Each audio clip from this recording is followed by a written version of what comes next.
Hi. Assalamualaikum warahmatullahi wabarakatuh. My name is Ridhwan Ammar bin Muhammad Rizami. I'm taking diploma in photography at UiTM Alur Gajah Melaka, and I'm also part of CXVII 111 Panchromatic team. So today I will explain you about what I have learned during this semester from phase 1 to phase 3. In this semester, I have 3 phases to work on it.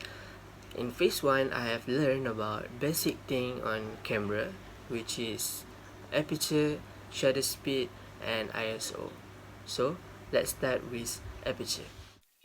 Low f or large opening aperture can create blur in your photograph. If you want an image where the subject is isolated, keep your f low so that your subject will be the only thing that be focused on. Next is shutter speed. Shutter speed helps you to control the movement of the subject in your photos. For example, a faster shutter speed or higher shutter speed frees the subject in motion, like this. Next is shutter speed. Shutter speed helps you to control the movement of the subject in your photos. For example, a faster shutter speed or higher shutter speed frees the subject in motion. And the last one of phase 1 is ISO. The last one of phase 1 is ISO. ISO just like exposure. Higher ISO, more brighter your image. Lower ISO, more darker your image. In this topic, I have to use bracketing on my camera to get a different exposure. Let's move on to the phase 2.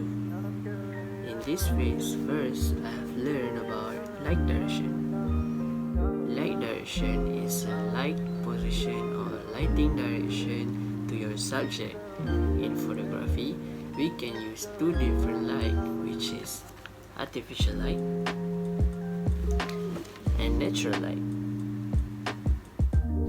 Facing or behind the subject is a front light and back light. Left or right of the subject is a side light, and above or the below of the subject is a top light and the bottom light. Next, I have learned about white balance.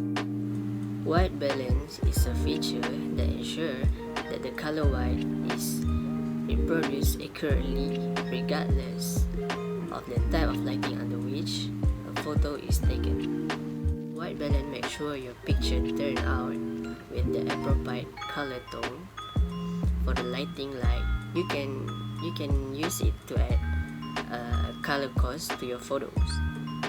You will have a few options on your camera, such as daylight, shade, cloudy, white fluorescent, and so on. The last one I have learned in phase 2 is HDR landscape. HDR stands for High Dynamics Range. In this topic, I have to taking multiple exposure on the same image and blend them together on Photoshop. And then you can get a perfect landscape.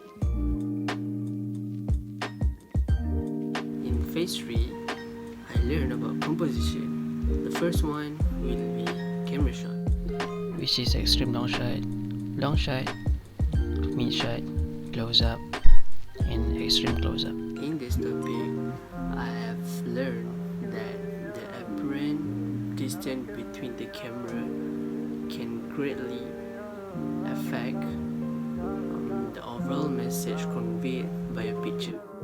Next is a camera angle. Angle from which a picture is taken can greatly affect how viewers feels about the subject, and changing the angle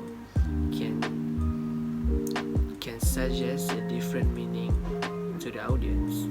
Like bird's eye view, high angle, low angle, and worm's eye view. Not only that, in this phase, I have learned about elements of photography. For example, line can be vertical, horizontal, curve, or jagged like road and bridge. Beside that, shape is a two-dimensional representation of object like hanging circle. Lastly, the final task in phase 3 that given to me is journalism, architecture, and human interest. Photojournalism which is one of the most important branches of the journalism, is there to tell a story through the form of image. Next is architecture. Architecture in photography is simply photographing the design aesthetic of building and structure. The last one is human interest. Human interest in photography is a portrait of someone's life that describes the mood and raises sympathy from the person who sees it. Here are the 5 best pictures I would like to show in 3 phases I study in this semester.